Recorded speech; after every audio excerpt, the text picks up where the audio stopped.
Hi everyone, in this video we're looking at calculating depreciation and appreciation.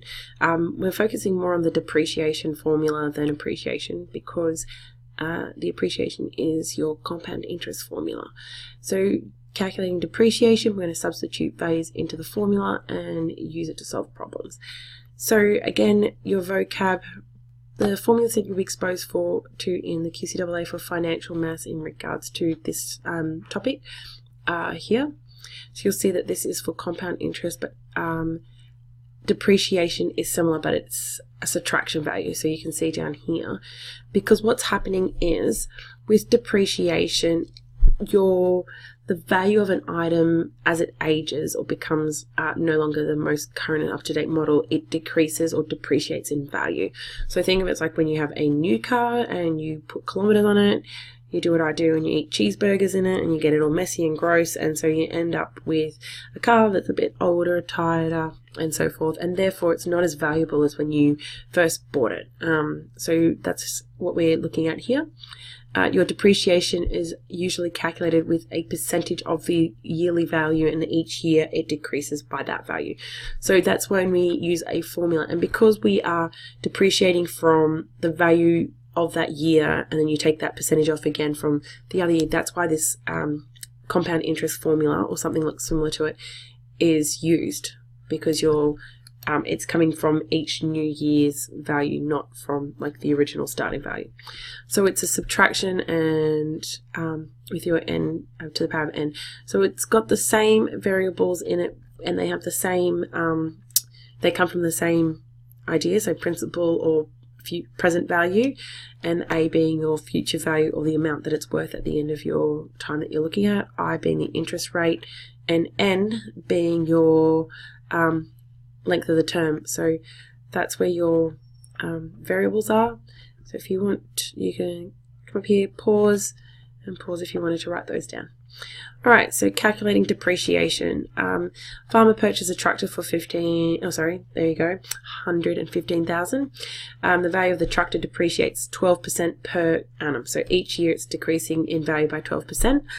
Find the value of that tractor after 5 years. So if we have a look through and we identify our variables, so some values, it's written very simply and very easily for you to decipher that. P, I, N. So just labeling those there for you. And so like we do with the other formulas, we identify our variables. A equals, don't know, because we're trying to find the value of the tractor after 5 years. P is our principal or our present value, 115,000. I equals 12% per annum, which is the same as saying 0.12 per year, and N equals 5 years. They're in the same rate, so it's all good. So we use our formula, A equals P multiplied by 1 subtract I to the power of N. A equals substitution in 1,115,000. I'm going to get that right eventually. You can tell that I struggle with those numbers, or big numbers, but you all know that. 1 minus 0.12 to the power of 5, because that's our n value. Use your handy dandy calculator to calculate that and solve, and you'll find that the answer is $60,689.17. So you always write your statement as, your answer is also as a statement, and check if it makes sense. Well, if it's depreciating, it's going down in value. It's not decreasing. It's over 5 years, and it's like about 10% each time. So that would make sense. And we've got a value that is less than 115,000. So you would then write your statement in. So there's our statement. Tractor is after 5 years is worth this much money.